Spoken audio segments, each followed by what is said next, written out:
Hey, welcome back to Run the Numbers. Quick heads up, Kyle Poyer and I launched a new show called Mostly Growth. It's where we dig into how companies actually drive growth, pricing, go-to-market, and everything in between. The episode you're about to hear first premiered on Mostly Growth yesterday, and there's already another episode out now that won't be shared here at all. So make sure you're following Mostly Growth wherever you get your podcasts. Now, don't worry, Run the Numbers isn't going anywhere. You'll still get the same great CFO and investor interviews every week. All right, here's a taste of Mostly Growth. I got beta blockers. I'm picturing Leonardo DiCaprio from Wolf of Wall Street when he's on the lewds. Well, this is going to help you get that coffee world record too, Kyle. It will. I can just balance the beta blockers, split the coffee. They kind of work each other out. AI ROI. That's a lot of letters. Dead. AI ROI. Yeah, say that 5 times fast. Yeah, AI ROI. AI ROI. So for all you finance people asking your CRO and CTOs for ROI on their AI investment, you are hypocrites. Every one of you, except for 9%. Are hypocrites. AI for SaaS companies is becoming the landline phone of their packages. Most AI companies will tell you that they save you time, but saving time doesn't pay the bills. Have you ever heard of Sergey Bobka? I absolutely have not. Great name, though. I'm an early adopter over here. I listen to what you say. I know you I often don't believe think... it, CJ. Listening to what I have to say and early adopter, this doesn't sound like you. Is this thing on? Yesterday's price is not today's price.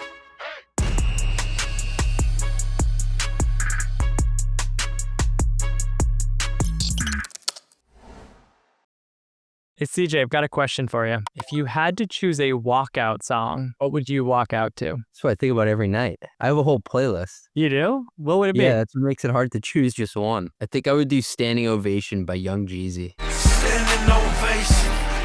Nice. I mean, it's calling for a standing ovation. A little bit full of yourself, but, Yeah. Take it until you make it, right? What about you? What would you do? So I just had to do this. I spoke at a conference out in Amsterdam, and the organizers had a DJ on the stage, which is too cool for me. Frankly, they asked me what song I'd want to walk up to the stage to. And there's nothing that's more embarrassing than that, by the way, those 10 seconds of walking up the stage and having people watch you. And it's you had to choose the music. So everyone's also he chose that. I went with Hello by Dragonette and Martin Solveig. You know that song? I just came to say hello.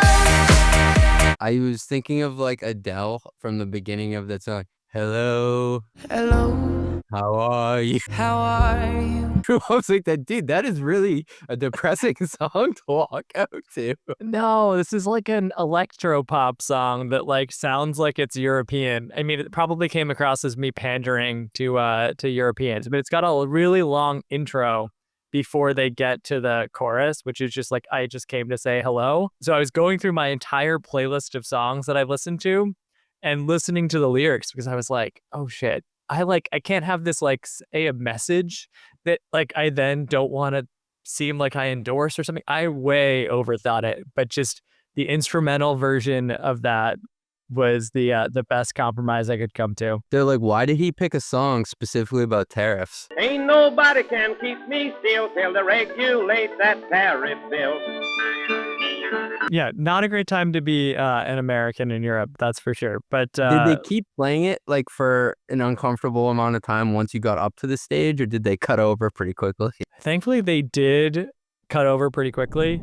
Hey, thanks for listening. We'll be right back after a word from our sponsors. You just launched a new AI product. The new pricing page looks great. I'm talking crisp. But behind it, last-minute glued code, messy spreadsheets, and running ad hoc queries to figure out what to bill. Customers get invoices they can't understand. Engineers are chasing billing bugs. Finance can't close the books.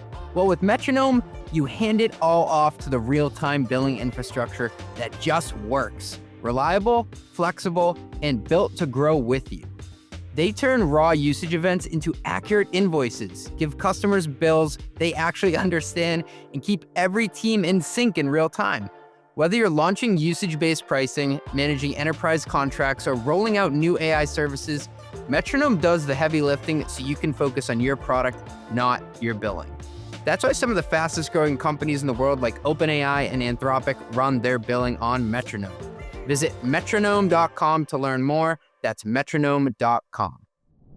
But this reminded me, I mean, we're in the height of tech conference season. And have you been to any tech conferences lately? I'm going to 2 next week, actually. I'm flying out to LA. And are you a speaker at these? What's your role at these? Are you hype man? I'm hosting a dinner and I'm speaking at one. And then a week after, I'm going out to SF for the same thing. Yeah, you're becoming a pro. I spoke at this conference. I think it went okay. I was the first keynote speaker, so I don't know if I brought all the energy, but I tried. And I was giving a new talk that I hadn't really done before and only had 20 minutes for the talk. And my problem is, like, with these talks, they always try to cram like way too much in, like way too many slides, way too much data. And then you've got like 30 seconds per slide. And so for help on this one, I interviewed this guy, Vince Pieri. He was a pastor in Kentucky. Yeah, you know Vince? Yeah, he was on Leah Therian's show,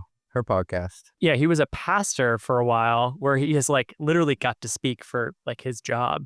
And now he helps tech execs become better public speakers. And he told me that there's a repeatable framework to all of the best talks. And so my goal was like absorb as much as I could from Vince to make this actually work. What'd you learn? The framework is like surprisingly simple, right? So like most people, they start off and it's like they talk all about themselves, how great they are. They then, have a bunch of different points they're trying to make, and then they wrap up in kind of a low note. What Vince told me is like you've got an opening, then you've got a trust building part, you have 3 main points, and then you've got a closing with a call to action. Like simple as that.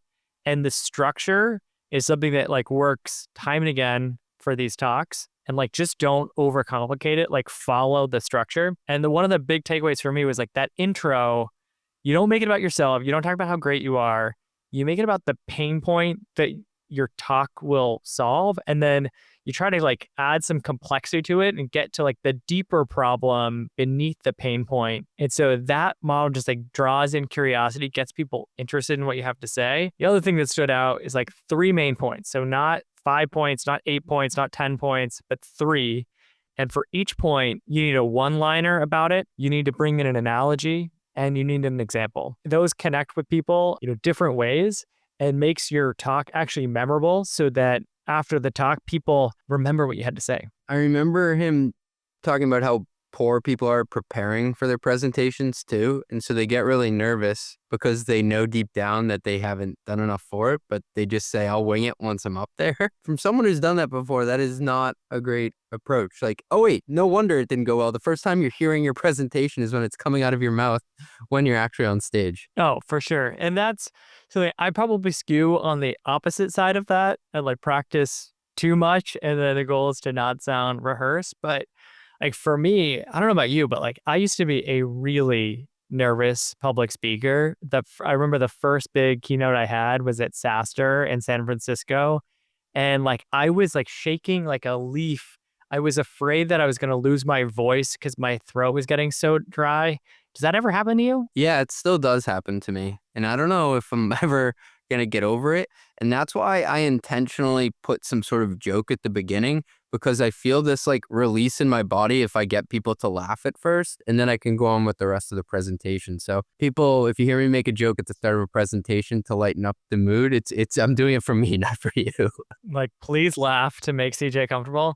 So honestly, the first time that I ever got over it was like with medical help. I don't know if we don't talk about this that much in like tech, but I got beta blockers and they like slow your heart rate down. So you like cannot be nervous on beta blockers. Now, I can be like a lower energy person. So beta blockers like adds to that, right? It like you cannot be as animated with them, but that worked so well. And then just like that physical reaction of not feeling nervous, just like everything slowed down. And I was like, I can actually say the things that I want to say and like deliver the key points. And that got me so out of my head where like after doing it for the first few keynotes I had, I stopped needing to because it just like the anxiety about it went away. I'm picturing Leonardo DiCaprio from Wolf of Wall Street when he's on the lewds and he's trying to crawl out of the Lamborghini in front of the country club. Like, Skipped the tingle phase and went straight to the drool phase. Well, this is going to help you get that coffee world record too, Kyle. It will. Yeah. I can just like balance the beta blockers, split the coffee. They kind of work each other out. But this no, is not medical advice. obviously, yeah, not medical advice. Talk to your doctor, but they did work for me and surprisingly effective. I think the other thing for me was like, as you give some of those talks, you start seeing people like take photos of what you have to say or like the slides that you've made. And then you have people kind of come up to you after to ask about points. What I just realized is that people are going there not to judge what you have to say or like criticize you. Like they're going to learn and try to get something out of it. And so the more you're in your head, the less you actually like help the audience.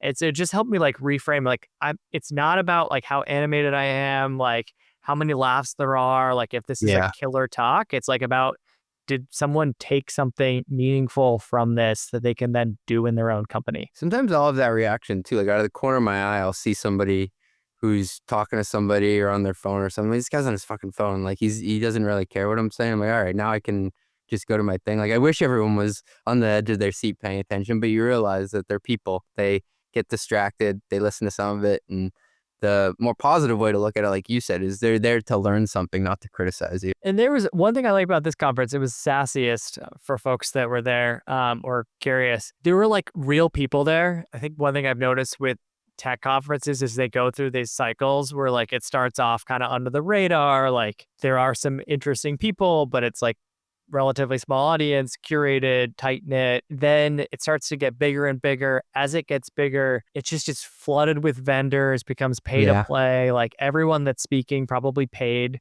to get their speaking slot. And you just know that your data is being sold to like 30 companies to follow up with you afterwards. And what I like about this is like there were actual, like it was the right like middle ground where there were people there. They were real companies, but there were also enough people that there were some vendors. You know, as former CFO, like how did you justify what like conferences your team went to and like that? Was there ROI on that from a vendor perspective? A lot of it is just belief that you have to be there for the brand name. And some of it was more you as a CFO, you greenlit things for a belief in the brand name? Yeah, because it was the most human touch point we would have all year as basically an inside sales force that would call people on the phone. And not the dark side of it, but a lot of these conferences, you have to pay to play. You have to just be there and you can't actually prove it. And I hate that excuse because there was one year where we just said, you know what, we're not going to pay. I'm making it up. $200K to go to this conference. Last year, it was pretty good, but we didn't have a measurable impact on it. And it didn't really show up in the numbers, like the registrations or anything, but people did talk about us not being there. They're like, oh, are they not well funded anymore? So there is a reputational aspect to it as well. I also think that there are things that come out of conferences that are larger than just the smaller deals in the normal business. And that's the biz dev side of things, because it's getting everybody in one place to have like a compelling event to go to then talk about other stuff. So I often look at conferences as what goes around the conference, not necessarily just the booth itself. Yeah, I think that is fair. It's tough to feel strong-armed, right? To like feel like you need to be there. But if you are already knowing that you're going to go, then you kind of go like focus on making the most out of it. And I think when you change to that mentality, like you get the ROI because you put in the work to get the ROI.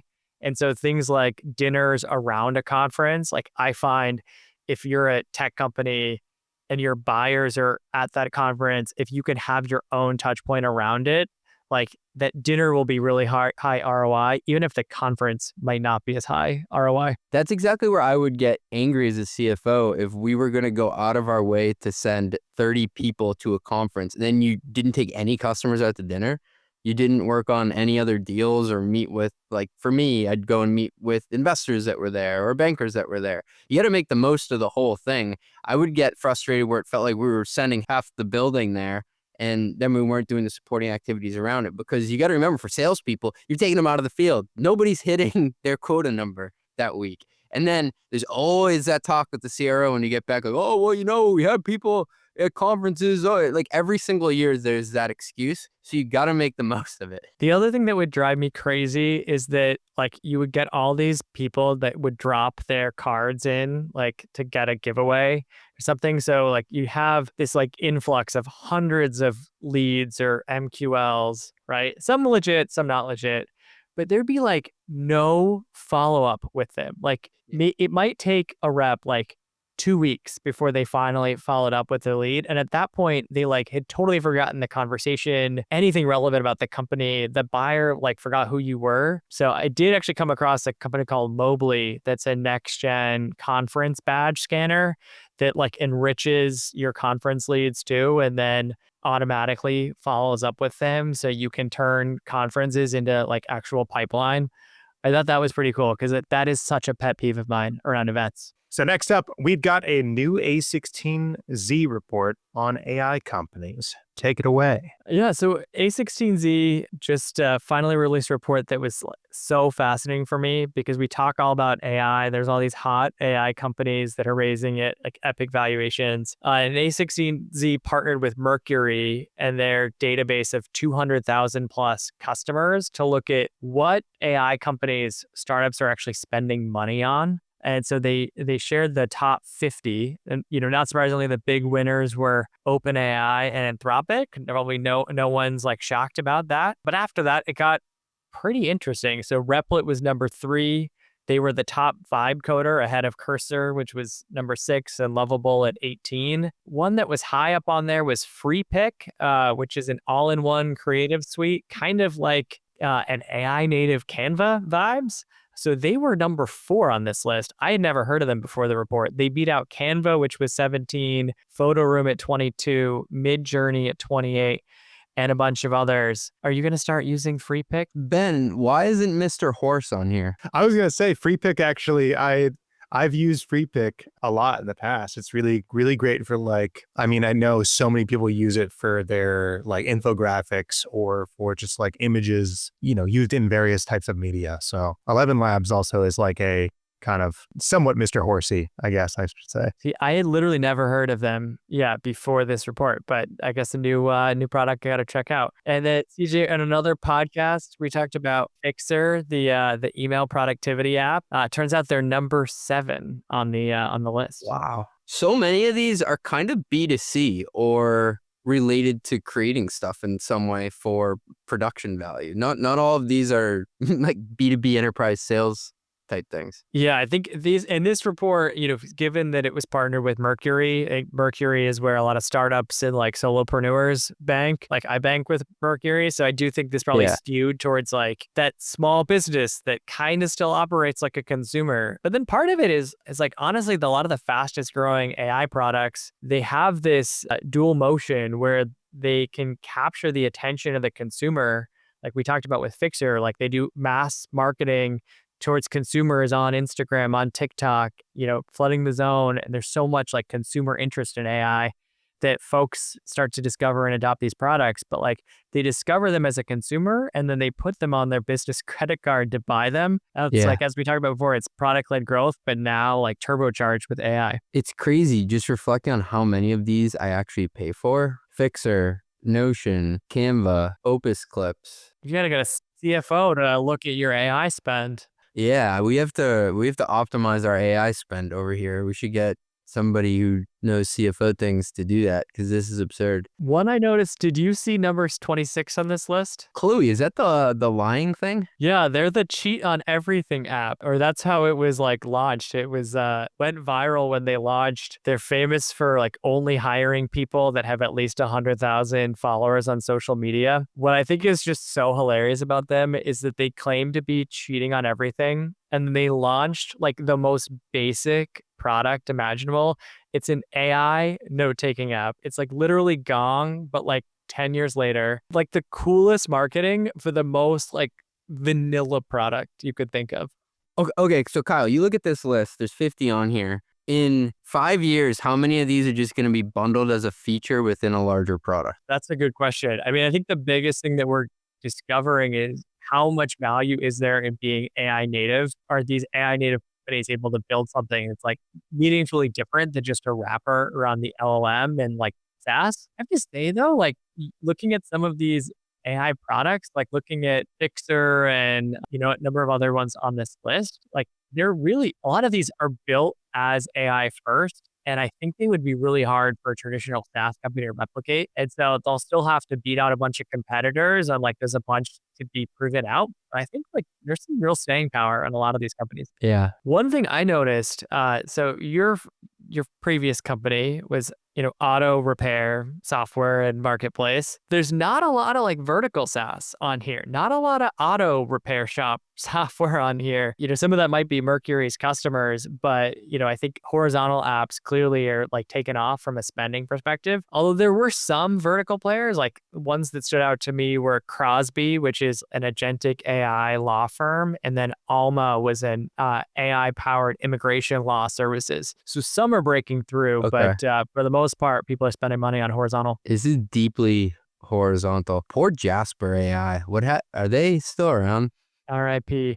I think they actually are still around, so I shouldn't say RIP, but they're one of those companies that like exploded out of the gate as an early AI copywriting assistant. And then I think OpenAI kind of ate their lunch a bit, but I believe, if I'm not mistaken, they've kind of had some life like breathed back into them. They've repositioned as more of an enterprise player and focused on marketing instead of just like broad horizontal application. I think they're back to growth and doing well, but would be curious to kind of do a where are they now with Jasper? Yeah, totally. Thanks for bringing this chart. Shout out to Mercury for pulling this together. Oh, CJ, this is what people are spending money on, but you've talked to CFOs. I think you've even surveyed a bunch of them about how they think about AI and how they spend money at the enterprise level. What do you learn? So I surveyed my readers throughout the summer on 3 different questions. I partnered with Rex to do it. And so heading into the quarter in July, we asked people what's going to keep you busy in Q3. And number 1 was hiring the right people, 36%. Number 2 was assessing ROI on AI investments, 23%. Then you have optimizing your tech stack, improving CAC payback, increasing gross margins. So you can't lie on like at the beginning, right? Because you don't actually know what the results are going to be. But number 2 there, just put that in your head, assessing ROI on AI investments. So we asked another question in August. Are you planning to swap out any tools? That one was more around procurement. And then if you skip to the end, poll number 3, where did you make the most progress in Q3? So we swung back around. Number 1, again, hiring the right people, 36%. Number 2, optimizing our tech stack. Number 3, improving CAC payback. The last one is assessing ROI on AI investments. It was single digit. So AI ROI, that's a lot of letters, dead AI ROI. Yeah, say that 5 times fast. Yeah, AI ROI. So for all you finance people asking your CRO and CTOs for ROI on their AI investment, you are hypocrites. Every one of you, except for 9%, are hypocrites. So what's your reflection on that, Kyle, first of all? Yeah, so maybe that MIT study that went viral but had like no data behind it that said 95% of like enterprise AI pilots fail. Like maybe there was some truth to that after all. I mean, look, I think we're in the like show me the money era of AI spend. Like people have been experimenting. They've tried DIY stuff that they build themselves. They've tried vendors that have had all these promises. And now like I think some of the hype is starting to come down, and people are saying, hey, maybe this whole AGI future is like not right around the corner. I think we're moving from like AI hype to needing to see AI ROI. And ultimately, it's like going to be a good thing for the industry because there's not going to be AI unless like there's real business value and there's real like profitable companies built around the technology. And I still did see in the data that companies were procuring things with AI in it. That was the second question, but they have no idea how to measure it. And eventually it's going to have to show up in the numbers in some way, shape, or form. What I did find encouraging was everybody said the number 1 priority was hiring top talent. And then they came back and said, that is actually what we put the most time into and made the most progress on. So we all think that AI is going to control alt delete us from the payroll, even though we're the ones running it. I thought it was a bit uplifting that we focused even more so on tools. We focus on hiring the right people, even in a weird macro environment. What are my thoughts on this data?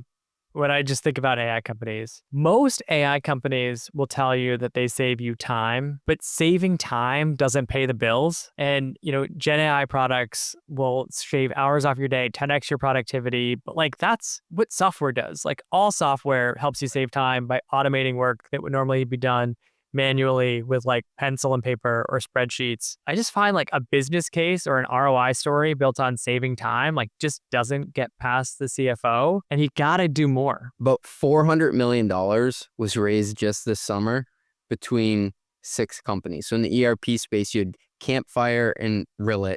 Rillet raised $100 million. OpenAI raised that in a day. But I'll let you keep that hot CFO summer story going. Abacum put 60 on the board, Aleph 29 on the board, Tabs 55 on the board, RightRev 13 million. These companies are disrupting the CFO tech stack, which a lot of people thought, oh, they'll be the last people to benefit from the changes in AI. It's all going to be customer support or go-to-market related. And this just showed like that is a whack of cash.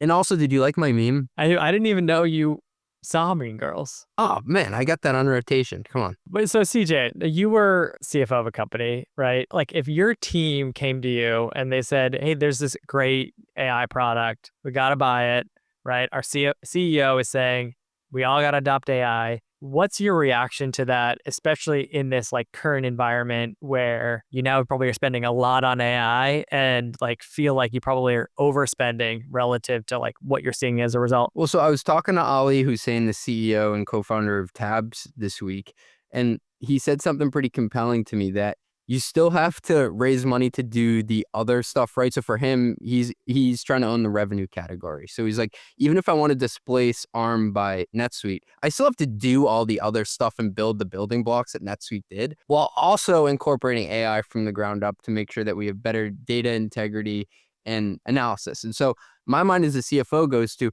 are you positive? I know it can do all these other cool things that we couldn't do before faster. Are you sure it can still do all the base case stuff that we were doing in some way, shape, or form? Because we can't just do the cool, sexy stuff. We got to make sure it all comes together as one. Yeah. So kind of thinking of it as like what's core to the business and maybe is displacing existing spend where you have ROI by like spend displacement or vendor displacement.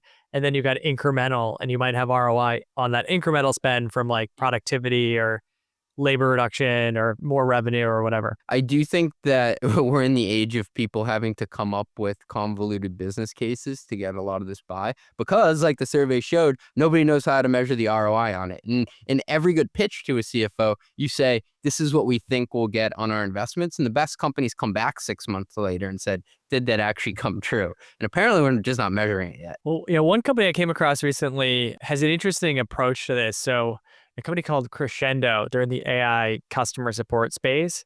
And just about every AI customer support company, like there's a bunch of them that have all raised a bunch of money, probably even more money than the finance tech companies. Crescendo's pitch is that the AI vendors are going to tell you that there's ROI there, right? They're going to maybe even say there's outcome-based pricing, with like only charging you when AI resolves a customer support question.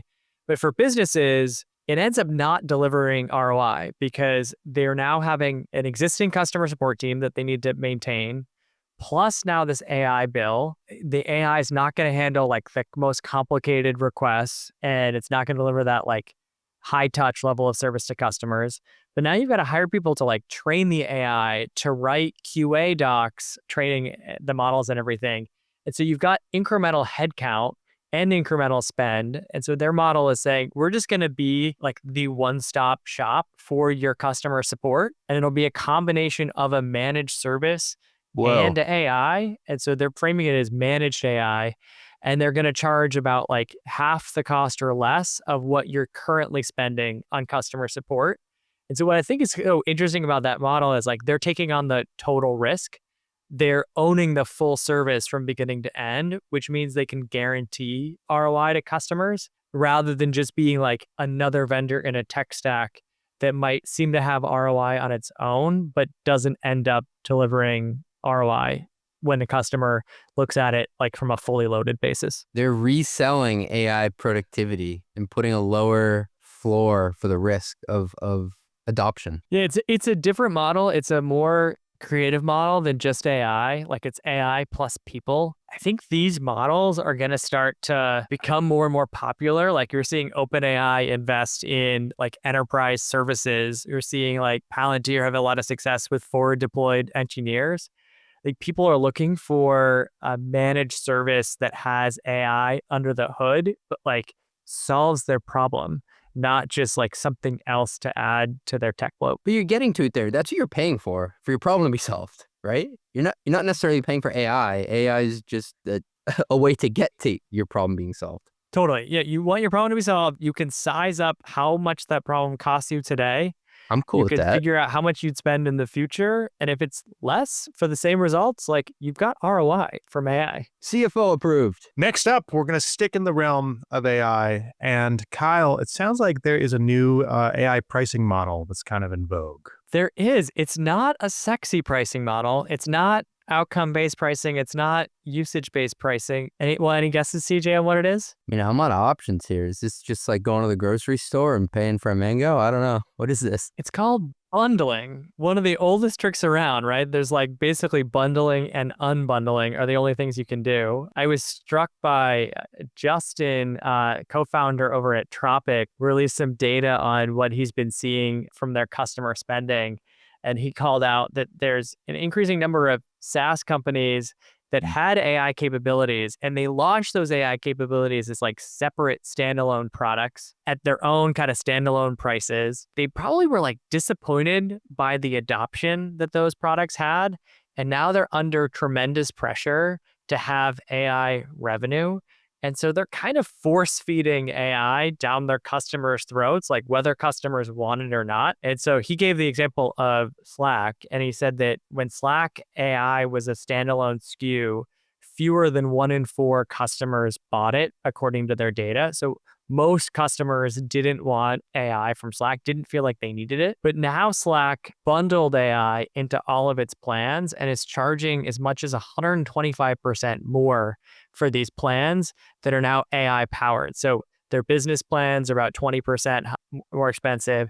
Their enterprise grid is 40% more, and their enterprise select, based on his data, is 125% more expensive. How do we know that they weren't just unsure what the cost structure would be? So they made it a standalone to make sure that they didn't lose money on it. And now they have a more reliable P&L associated with it that they know they can put it into something like a traditional seat-based model, and they're not going to go broke. If they had that model, but they knew people valued it, in my mind, you would essentially have additional SKUs that were like we'd have a good, better, best plan. You'd include AI in best and have it as a reason why you'd upgrade from like better to best, right? So it could still be a seat-based pricing, but you'd like upgrade to spend more money. You believe a lot of people want it, so they're comfortable upgrading to spend more money. In this model, like, you know, your cost structure is fine because you actually think most customers aren't going to use it. And so it's kind of a reason to raise prices. It's like a justification for a price increase, but it feels like if the product isn't there, it could backfire. It reminds me of when I went to Chick-fil-A this past weekend with my dog, Walter. We do that sometimes. And I wanted the chicken sandwich with fries, and I was going to order that. But then it came as a meal. And then I said, I don't want the drink. And he's like, well, it comes with that. It's already bundled in. So I was like, all right, I guess I'll get both. So I walked out with a drink, even though I didn't need one. Horrible example. So we've got Comcast here in Boston. And there was a time when I bought their triple play, which is like TV, internet. Oh, I know where you're phone. going. Yeah. I bought the triple play because it was less expensive than just buying TV and internet. And I literally never activated the landline phone. I never had a landline phone, but I had like a 2-year contract where I was paying for a landline phone just because it was cheaper to buy that plan. We did the exact same thing. I totally knew you were going to say that when you started with the Comcast bundle, but they shipped us some sort of router or something to hook into the landline phone. But of course, we never hooked it up. So at the end of the period, we had no idea where it was. And then they hit me with like some obscene charge for whatever the equipment associated with the landline that I don't use cost them. What I'm worried about here is that AI for SaaS companies is becoming the landline phone of their packages. People, like, as we saw in the data from Andreessen, like there is real spend going to AI native companies. And I think people want like the best in class AI. They don't necessarily want like an LLM wrapper around an existing product. Have you had any tools that you've used with a weird AI thing that's now available to you and you're not remotely interested in tapping into that? You just want it for whatever you're using it for before? Google Workspace for me is that, I mean, Google has some great AI products, but Google did the same thing as Slack and they bundled Gemini into Google Workspace plans and used that as a rationale for pretty big price increases. Like I've never done anything with Gemini in Google Workspace, and their AI native capabilities around email, I just find so cringy. Like when they try to summarize an email for me and gets it like totally wrong is negative value. Yeah. And so I've had that forced down my throat. Next up, we have got the segment that is potentially reliable thing that I read at 2 a.m. Not I, though. Kyle or CJ, take it away. Well, I know this actually is reliable because I went down a YouTube rabbit hole after talking to Chris Greiner. So he's the CFO of Zeta Global. They're an AI marketing cloud, so go-to-market tools. And he told this great story about beat and raise forecasting. And so I asked him, I said, you've got 15 straight quarters of beat and raise. That's something to be very proud of, to put up on the fridge. Like it's hard to do that 15 straight quarters in a row. Is there a cost to this streak? Not financially, but emotionally or culturally, like within the company. Oh, wow, 15 in a row. Let's not mess this up. And he didn't pause. He said, not even close. We're not even halfway there yet. And so, Kyle, I'll ask the question that he asked me. He said, have you ever heard of Sergey Bubka? I absolutely have not. Great name, though. Okay, so he hadn't heard of Sergey Bubka either until he spoke with his old boss at IBM, Steve Mills. So if you imagine the IBM offices in the 1990s, it's the place to work, right? It's the coolest hardware/software company. Steve Mills was the mind behind the software component at IBM. He's the godfather of IBM software. And Chris worked for him, and he would go into his office, and it was this extremely nice office, okay? Corner office, nothing on the walls, right? Not ornate, except this one small photo in the background. And it's this Soviet pole vaulter, the Soviet era pole vaulter in the Olympics, sprinting with his massive vault, his stick, whatever you want to call it, his pole. He's sprinting. It's in the name, CJ. He's sprinting with his pole. Thank you. I needed help there. To get to his spot to jump over the bar and clear it. He's like, for like 5 years, I've gone into this guy's office. I've never asked him, what is this? And so he said, finally, I got the guts up to ask him. And finally I said, Steve, what is this picture of this pole vaulter? And he said, well, do you know who Sergey Bubka is? And he said, absolutely not. And so the story behind that is Sergey Bubka is arguably the best pole vaulter of all time. Now he's been supplanted by Mondo Duplantis, who's a Swedish pole vaulter. But basically what happened was he was paid by the Soviet Union a stipend every time that he beat a world record. And so he would beat this record incrementally, not by 6 inches, not by a foot and blow it out of the water. He would beat it by half an inch to an inch every single time. That way he could collect on the bonuses. He went on to beat his own world record 36 straight times. So I thought it was an amazing story because that truly is the essence of beat and raise. You don't want to beat it by so much that it makes the next quarter completely unattainable. And you want to show that you have command of whatever your skills are. So that's Sergey Bubka. That's some pretty capitalist behavior for a communist country. I never thought about it that way. But hey, show me the incentives. I'll show you the result. Yeah. All right, well, my potentially reliable thing that I read, you know J. Edgar Hoover, like the famous old FBI director? Didn't he kick all the communists out? I'm sure he did. He's famous for a bunch of stuff. But I was reading the other day that he sent a note to his direct reports, and the note just had 3 words: watch the borders. You know what his reports did? Watch the borders? They scrambled to Canada and Mexico to try to figure out what was going on. Turns out the feedback was literally just to watch the borders of the document, to make sure that the documents people were sharing in their memos had the right border spacing in all of them. It's like the most, basic request out there that people totally misrepresented. And it just made me think, like, how often are bosses giving feedback that they think is just like obvious and just like so straightforward. And then it turns out like your team members are so eager to please that they just go like above and beyond, but in the complete opposite direction. They literally went to the borders of the country based on this note. They did. And he literally was meaning just like watch the borders of the page. So Jeff Bezos is famous for just sending emails back to people with a question, or at least he was. I just interviewed the CFO of DocuSign for Run the Numbers, Blake Grayson, and he said that you would fear getting the dreaded question mark from Jeff email. And so it reminds me of that, just sending a question mark back based on whatever you said, and then you scrambling to do whatever you thought was a proper response to that. Yeah, you have like no idea how to respond to just like that empty question mark. I'm just now thinking about some of like my poor employees and some of the things I probably had them go like chase down that just were like totally not what I meant. And now I'm worried I'm going to do something similar to benevolent Ben over here. When we adopted Kurt at Parts Tech, he was like a beaten dog. It took him 6 months to regain his voice, Kyle. I don't believe that. He was bossing me around by day 2.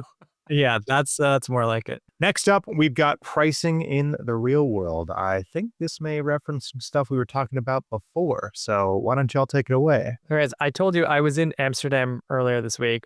Beautiful city, love the canals. And I learned something really cool about pricing. So you know how they've got those like tall, narrow houses along the canal that have been like preserved for hundreds of years to look really cool? Yeah. Do you have any idea why the houses are built that way in Amsterdam and nowhere else? I just thought it was cool architecture. The pictures are beautiful. Well, it is about taxes, believe it or not. So their taxes starting in the like 1500s for canal houses, it was based on how wide your house was. And so folks would just compete to create like narrower and narrower houses that would still be like 5 or 6 stories tall and super deep, just so that they could avoid a huge tax bill. I mean, then they had to like, you know, invent hoisting systems because the stairs had to be so narrow that you couldn't bring furniture inside like through the stairs. You had to bring it in through the windows. It just like, it's wild what people will do to save a buck on taxes. Yeah, there's somebody out there who's a billionaire and their family was the first elevator magnate in Amsterdam. I thought this was really cool with Amsterdam. And then what was the other fun fact, similar to do with taxes. So in the 1600s, they started expanding the canal ring because there was overpopulation of cities. And then people started going the opposite direction. Like it was a show of how rich you were that you could just build a really freaking wide canal house. And so people just started building these like really wide ones because it was like a sign of luxury and a status symbol. So I think to me, like the big takeaway is that your customers will adapt like their behavior based on your pricing model. And it's pricing is like, as much as it seems like a rational, like economic decision, it ends up actually baking in so much of this like behavioral psychology and like cultural phenomenon that like it's way more than just anything rational. I mean, there's a whole cottage industry now around cloud optimization. You show me the measurement, I'll show you how to get around it. Totally. But yeah, seeing Amsterdam just reminded me, back in my college days, my friends and I shared like a big triple decker in Providence, Rhode Island, and we had to furnish it. We were all like, you know, broke college students. And so our couch came from Bob's Discount Furniture. Shout out. No relation to Bob's Barricades. I was going to ask. All right, cool. Yeah, no relation. The couch did fit into our apartment, but it did not come out of the apartment. We tried to take it out and it actually had expanded so much because it was just a shitty couch. It expanded so much it wouldn't fit back through the door to leave. The next generation of student renters got a free couch, whether they wanted it or not. It's probably still there. Ben, I'll send you this video to put into the podcast. We bought our condo in Florida, and part of the terms of it were we had to keep the fold-out sofa bed in the attic, and it's up this spiral staircase. So after 4 years, we finally hired someone to get rid of it. And these 2 guys come, and you can see me and my wife are watching from the window. Like, when are they going to throw this thing? They threw this like 400-pound couch, like a toothpick, out the window straight into the back of a dumpster. Oh shit, they did it. This is the most impressive shot I've ever seen. That's pretty impressive. All right, next up, Something I tried this week, harkening back to a previous episode. We've got an answer. I'm an early adopter over here. I listen to what you say. I know you I don't often believe think, it, CJ. Listening to what I have to say and early adopter, this doesn't sound like you. I'm using Fixyer, man. I've been paying for it. I've been doing it for 2 weeks. And I gotta say, first of all, I've never had a note-taking app before. No one ever told me, like, my hand is not cramping up anymore. That's great. And then the emails, I actually agree with the categorizations. Now, I did send you a message at first that I've never felt so efficient, yet also so violated, because it went and did a draft of every single email ever in there. And it's a very odd feeling when you see draft on every single email that's in your inbox. But I gotta hand it to you, man. This was a good pick. I'm not only using it, they sent me an email today that said I'm in the top 1% of their users. Wow. First time you ever gotten that notification. So are you an inbox 0 guy now? I've always been an inbox 0 person, no matter what. I actually have more unread than I've ever had because they're in the categories that I know I don't have to read, like someone accepting a meeting invite or something. So the way that they break it down with to respond to, actioned, and FYI, those are really helpful. And I have to say, I bet 99% of the time they get it right. Not too shabby. The big thing is, like, can you trust it, right? Because if it's like, there's that threshold, or if it's, say, 95% right, you're just thinking about that other 5%, and there's, like, just that extra cognitive load of worrying about that. If it's 99% right, you're like, hey, that's actually probably as well or better as I'd probably do on my own, because, you might miss a few. It's, like, funny to think about where that threshold is for AI products. Not to get super tactical, but what would make it perfect is if I could change, and maybe this exists, the links that I auto book the calendars. So it gives you the option to create a meeting based on your correspondence back and forth.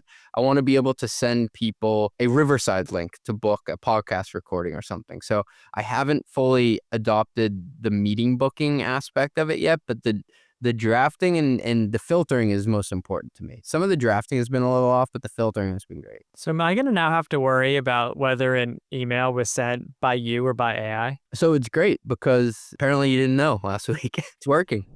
Run the Numbers is a mostly media production. Yelling and intro by Fat Joe. Artwork by Meg D'Alessandro. Show is executive produced by Ben Hillman.